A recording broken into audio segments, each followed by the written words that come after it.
सरोकार।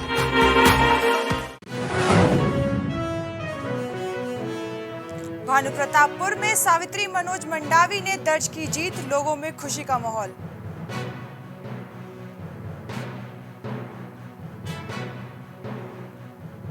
जांजगीर चांपा में जेसीसी-जे की जोगी जन अधिकारी पदयात्रा पहुंची बलौदा। पार्टी प्रदेश अध्यक्ष अमित जोगी ने की जनता से वोट की अपील। डोंगरगांव में डिजिटल स्कूल बनाने की तैयारी, स्मार्ट टीवी के जरिए बच्चे करेंगे पढ़ाई। बैकुंठपुर में सांस्कृतिक विधाओं के कार्यक्रम का हुआ आयोजन, कार्यक्रम में बच्चों ने भी दी रंग बिरंगी प्रस्तुति। सरगुजा में आईजी ने एसपी ऑफिस का किया औचक निरीक्षण, राजपत्रित अधिकारियों के साथ की बैठक।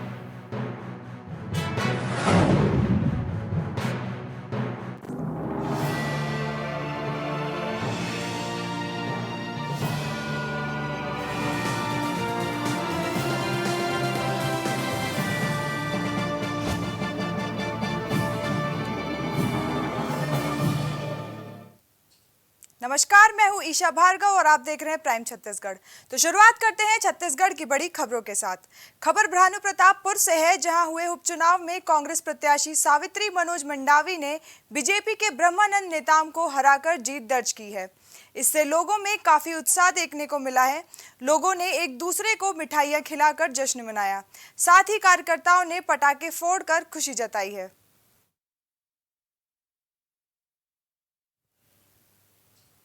कोरबा में आने वाले समय में सरपंचों के रिक्त पदों पर उपचुनाव होने हैं, तो वहीं 3 सरपंच और 12 पंचों के पद पर उपचुनाव होगा। बता दें कि पंच के सबसे अधिक पद पौड़ी उपरोड़ा ब्लॉक में ही खाली हैं, जिसके चलते कोरबा ब्लॉक प्रशासन की तैयारी शुरू हो गई है। निर्वाचन आयोग छत्तीसगढ़ के निर्देशानुसार आगामी समय में जो रिक्त पद है पंच और सरपंचों के, उसमें उपचुनाव होने हैं, जिसके अंतर्गत कोरबा ब्लॉक में 5 पंचों के लिए, पाली ब्लॉक में 3 पंच के लिए, पौड़ी उपरोड़ा में 4 पंच के लिए, कुल 12 पंचों के लिए उपचुनाव होने हैं। साथ ही 3 सरपंच के पद पर निर्वाचन होना है, उपचुनाव होना है, जिसमें पाली ब्लॉक में 1 सरपंच के लिए और पौड़ी उपरोड़ा ब्लॉक में 2 सरपंचों के लिए उपचुनाव संपन्न होना है, जिसके लिए जिला निर्वाचन अधिकारी के द्वारा जो आरओ और एआरओ की नियुक्ति कर दी गई है। साथ में जो उपचुनाव से संबंधित सभी कार्यों के लिए समय समय पर हमारे द्वारा मतदाता पुनरीक्षण का काम भी पूर्ण कर लिया गया है और आने वाले समय में जो उपचुनाव शांतिपूर्ण संपन्न होगा, ऐसा उम्मीद कर रहे हैं। अंबिकापुर में पुलिस ने 4 ट्रक अवैध धान जब्त किया, साथ ही कृष्णा राइस मिल में छापेमारी कर कार्रवाई की। बता दें कि राइस मिल का कस्टम मिलिंग में पंजीयन नहीं है, जिसको लेकर ये कार्रवाई की गई है। बांध के पास एक राइस मिल स्थित है, जिसका पंजीयन नहीं है हमारे यहाँ कस्टम मिलिंग के लिए। यहाँ कुछ 4 ट्रक धान मिला है और इस धान की हम अभी जांच कर रहे हैं, क्योंकि इन्होंने अभी पेपर दिखाया नहीं है कि ये धान इन्होंने कहाँ से मंगाया है। तो अभी फ़िलहाल हम जांच कर रहे हैं और ये अगर कोई कागज़ नहीं दिखाते हैं तो इसकी जब्ती की जाएगी और आगामी कार्रवाई की जाएगी। सरगुजा में आईजी रामगोपाल गर्ग ने एसपी ऑफिस का औचक निरीक्षण किया, जहां उन्होंने राजपत्रित अधिकारियों के साथ बैठक की। आपको बता दें कि नवपदस्थ रेंज आईजी रामगोपाल गर्ग पदस्थापना के बाद से ही लगातार थानों का निरीक्षण कर रहे हैं। अधिकारी और थानेदारों को दिशा निर्देश भी दे रहे हैं। साथ ही लंबित अपराधों को जल्द से जल्द निराकरण करने के निर्देश भी दिए गए हैं।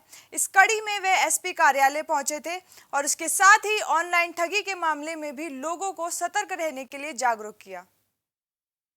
आज मैंने पुलिस अधीक्षक कार्यालय अंबिकापुर का दौरा किया है, जिसमें पुलिस अधीक्षक श्रीमती भावना गुप्ता और समस्त राजपत्रित अधिकारीगण उनकी एक बैठक ली है, जिसमें के लंबित अपराधों के निराकरण और लंबित शिकायतों के निराकरण हेतु सामान्य निर्देश दिए गए हैं और साथ ही जो भी गंभीर अपराध हैं और पेट्रोलिंग, इसके लिए भी इनको निर्देश दिए हैं।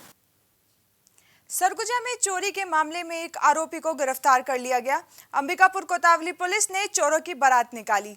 कुछ दिन पहले चोरी की एक रिपोर्ट दर्ज की गई थी, जिसमें एक युवक को सोने के आभूषण के साथ गिरफ्तार किया गया था, जिसकी सूचना पर कोतवाली पुलिस ने तत्काल मौके पर जाकर आरोपी को गिरफ्तार कर पूछताछ की है, जिसमें आरोपी ने अपना जुर्म कबूल कर लिया, जिसके आरोपी को न्यायिक रिमांड पर जेल भेज दिया गया है। इसमें एक चोरी का रिपोर्ट आया था जिसमें रूप साई गिरफ्तार हुआ था। सोना और कैश चोरी हुई थी और उसमें मनोज लोहार जो निगरानी बदमाश है उसका भी नाम आया था, लेकिन वो फरार था। कल पुलिस को सूचना मिली है कि ब्रह्मपारा में एक महिला के घर में घुस के लूटपाट करने का कोशिश किया था और उसी में उसके साथ बदतमीजी भी किया। तो पुलिस तत्काल मौके में पहुंचे और मनोज लोहार को गिरफ्तार किए। जसपुर में युवक की लाश मिलने से हड़कंप मच गया। आपको बता दें कि युवक की हालत तालाब में डूबने से मौत हो गई थी, जिसका शव मिलने से हड़कंप मच गया है। परिजनों का रो रो कर बुरा हाल है। ये पूरी घटना तपकरा थाने के केरसई की है। मृतक का नाम बाजू राम डनसेना बताया जा रहा है। सूचना पर पहुंची पुलिस ने मामले को संज्ञान में लेकर जांच शुरू कर दी है।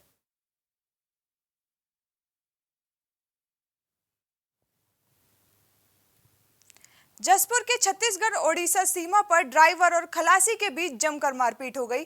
खलासी ने लोहे के रॉड से ड्राइवर को मारकर उसकी हत्या कर दी।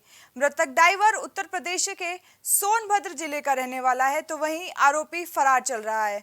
पूरा मामला तपकरा थाना क्षेत्र का है।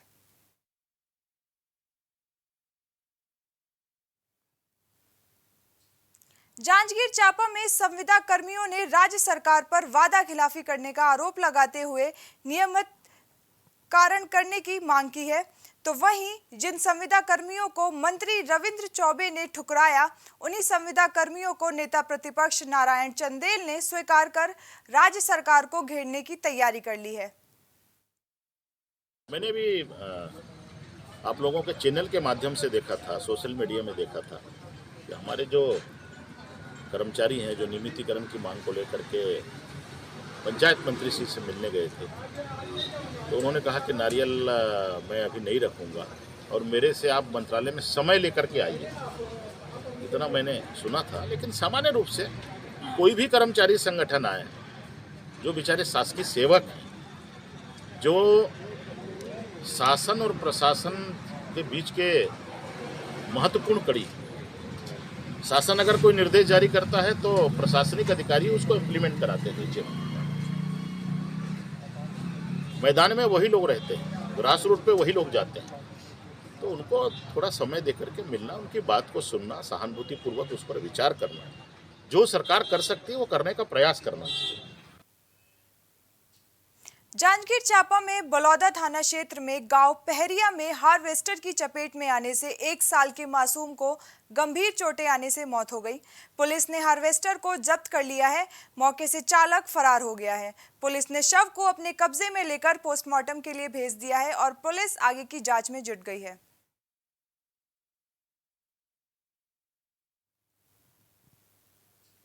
जांजगीर चांपा में जनता कांग्रेस छत्तीसगढ़ जोगी की जोगी जनता अधिकारी पदयात्रा बलौदा पहुंची। सभा के दौरान पार्टी प्रदेश अध्यक्ष अमित जोगी ने चुनावी शंखनाद करते हुए अकलतरा विधानसभा से प्रत्याशी के रूप में ऋचा जोगी के नाम का ऐलान किया। साथ ही आगामी विधानसभा चुनाव के लिए जनता से वोट की अपील की। मंच पर उपस्थित ऋचा जोगी ने भी पार्टी की नीति और आगामी योजनाओं से जनता को अवगत कराया।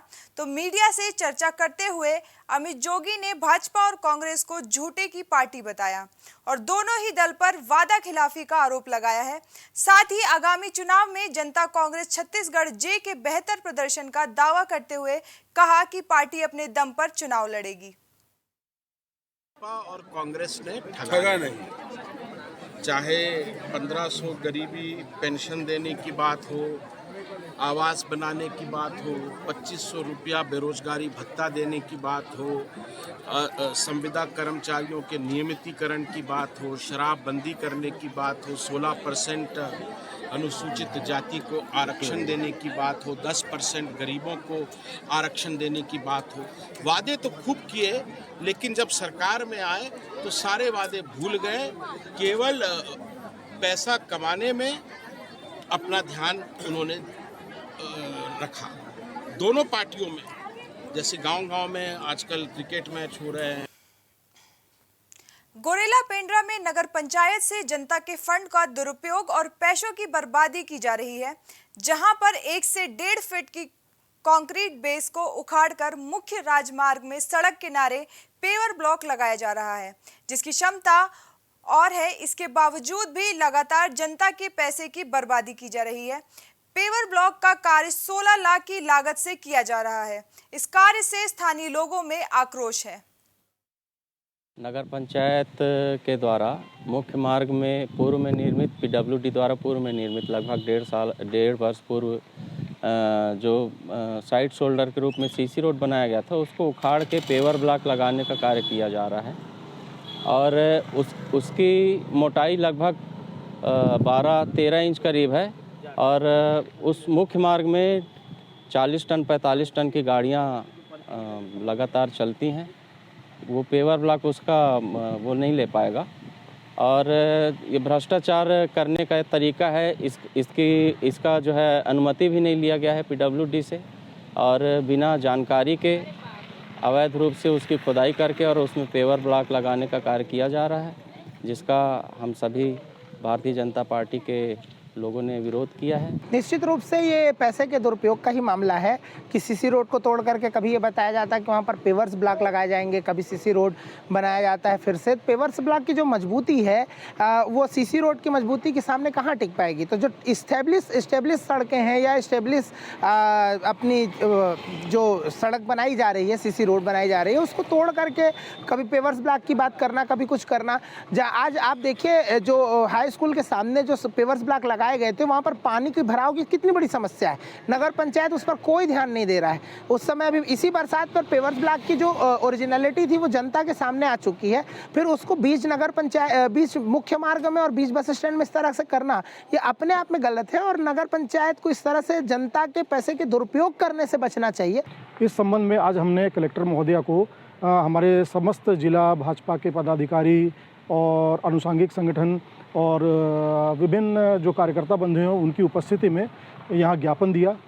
बहुत पॉजिटिव तरीके से कलेक्टर महोदया ने उसको लिया और उन्होंने स्पष्ट रूप से कहा कि वी विल टेक एक्शन। और तत्काल पीडब्ल्यूडी को भी उन्होंने फ़ोन लगाया और इस संबंध में कि इस पर तत्काल रोक लगाई जाए। उसमें क्या है, ये जो उनके द्वारा काम किया गया है या शोल्डर को क्षति पहुँचाई जा रही है, वो बिना लोक निर्माण के संज्ञान में लाए बिना किया जा रहा है। इसके लिए उनके द्वारा कोई अनुमति नहीं ली गई है। और उसके लिए हमारे एसडीओ ने आज लेटर भी सीएमओ नगर पंचायत पेंड्रा रोड को जारी कर दिए। उसके रेफरेंस में इस कार्यालय से भी उनको कार्रवाई हेतु लिखा जाएगा। ठीक, मैं दूसरे इंजीनियर और हैं मेरे पास 2 हैं, तो एक क्रॉस कराता हूँ। यदि देखता हूँ उसमें यदि मटेरियल गड़बड़ी होगा ना तो उसको फिर ठीक कराऊंगा। पीडब्ल्यूडी से आपको नोटिस भी जारी हुई है विभाग से। हाँ। और काम को उसके बाद भी नोटिस जारी नहीं, उनको हम कन्विंस करा लिए हैं। काम लगातार जारी है, कन्विंस करा लिए हैं। यदि ऐसा गड़बड़ी होगा तो रोक देंगे काम। स्तरहीन कार्य किया जा रहा है, जिसमें जो पूर्व में बनी थी सड़क उसको उखाड़ करके नया पेवर ब्लॉक लगाने का काम किया जा रहा है। चूँकि वह साइड शोल्डर की रोड बिल्कुल सही है, तो फिर किस नियत से जो है यह कार्य जो है नगर पंचायत प्रशासन करा रही है। यह बिल्कुल निश्चित तौर पे कहा जा सकता है कि जनता के पैसे का दुरुपयोग और सिर्फ भ्रष्टाचार की नियत से यह कार्य कराया जा रहा है। अभी जिस जगह को ये लोग खोद कर पेवर ब्लॉक लगा रहे हैं वो पहले से ही बहुत मजबूत बनी हुई है। आज से 1.5 वर्ष पूर्व पीडब्ल्यूडी ने उसका निर्माण किया था। लगभग 8 इंच मोटाई की पक्की कंक्रीट की बनी हुई पटरी है वो। और जिस ठेकेदार ने इस काम को लिया है उसकी पूर्णतावधि 6 माह पूर्व की है। अभी ऑलरेडी उस पटरी की परफॉर्मेंस गारंटी 5 साल मतलब 2027 तक की उस सड़क की परफॉर्मेंस गारंटी है। तो इस तरह से नगर पंचायत द्वारा जो जनता के पैसे का दुरुपयोग किया जा रहा है, कलेक्टर से शिकायत करके काम को रोकने का और यथावत कराने के लिए अनुरोध किया गया है। डोंगरगांव में स्कूली बच्चे अब स्मार्ट टीवी से पढ़ेंगे। आपको बता दें कि सुघर पढ़िया योजना की शुरुआत हो गई है। इस योजना की शुरुआत जिला कलेक्टर ने की। कोकपुर और आसरा संकुल में हुई। आपको बता दें कि बच्चे नए तरीके से नई चीजें सीखेंगे। कुल 15 माध्यमिक और प्राथमिक शालाओं के शिक्षक बहुत कम समय से अपनी संस्था को डिजिटल से जोड़ने के लिए आगे आएंगे और स्मार्ट टीवी लगाकर मिसाल पेश करेंगे।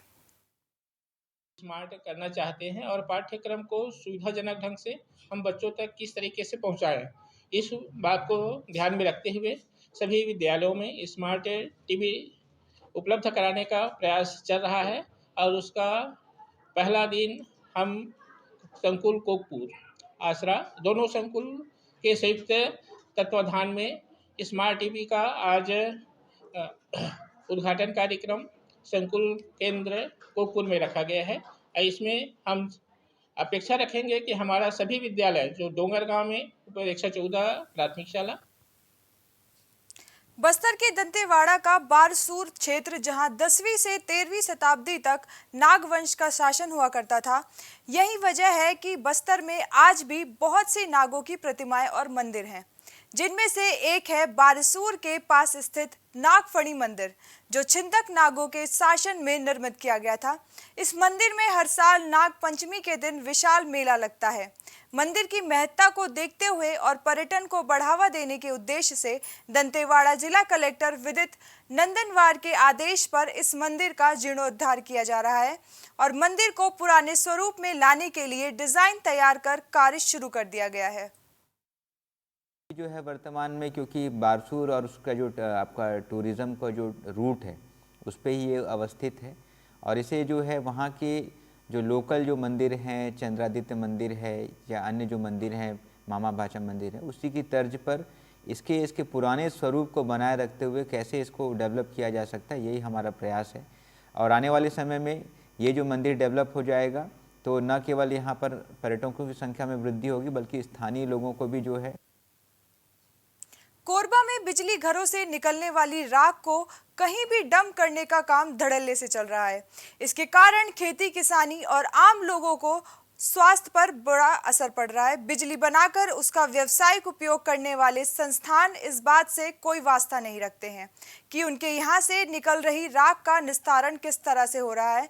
प्रबंधन के द्वारा इस मामले में फ्लाई ऐश को मौके से हटाने के लिए ट्रांसपोर्टिंग का ठेका दे दिया गया है और दूसरी तरफ जिम्मेदारियों से पल्ला झाड़ लिया गया है।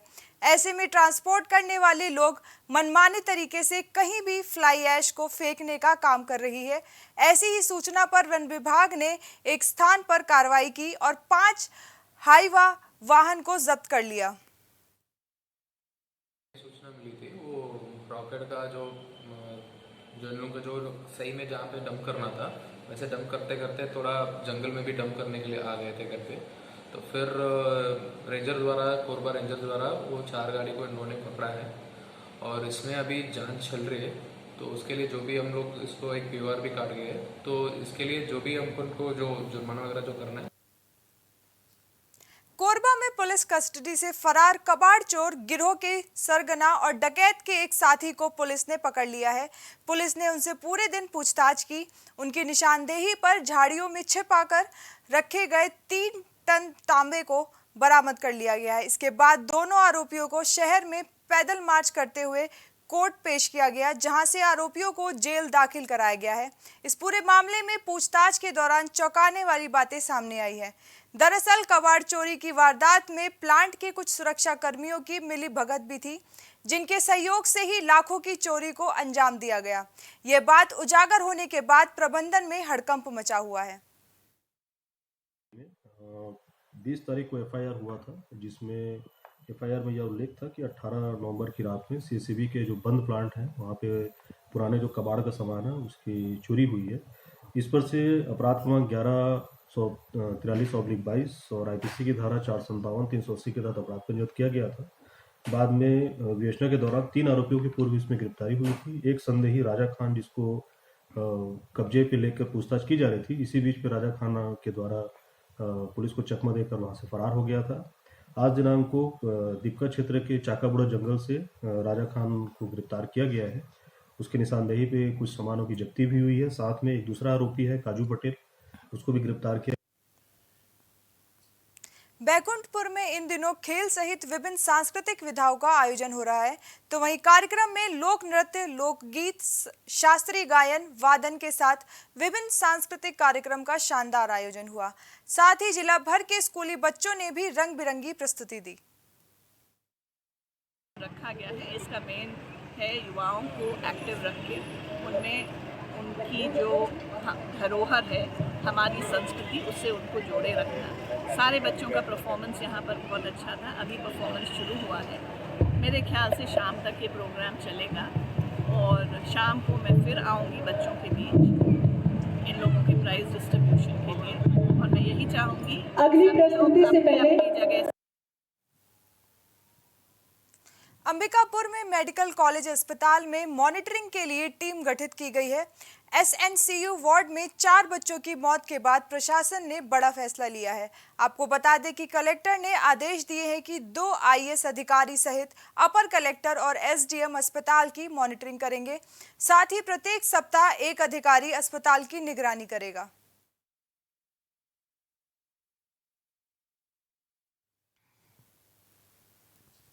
अंबिकापुर में पुलिस ने कड़ी मशक्कत के बाद सफलता हासिल की है। आपको बता दें कि बोरीपारा के नाबांध मोहल्ले में घर में घुसकर महिला से छेड़छाड़ की और लूट की वारदात को अंजाम दिया था। साथ ही आरोपी फरार हो गया था। मुखबिर की सूचना पर पुलिस ने आरोपी को गिरफ्तार किया है।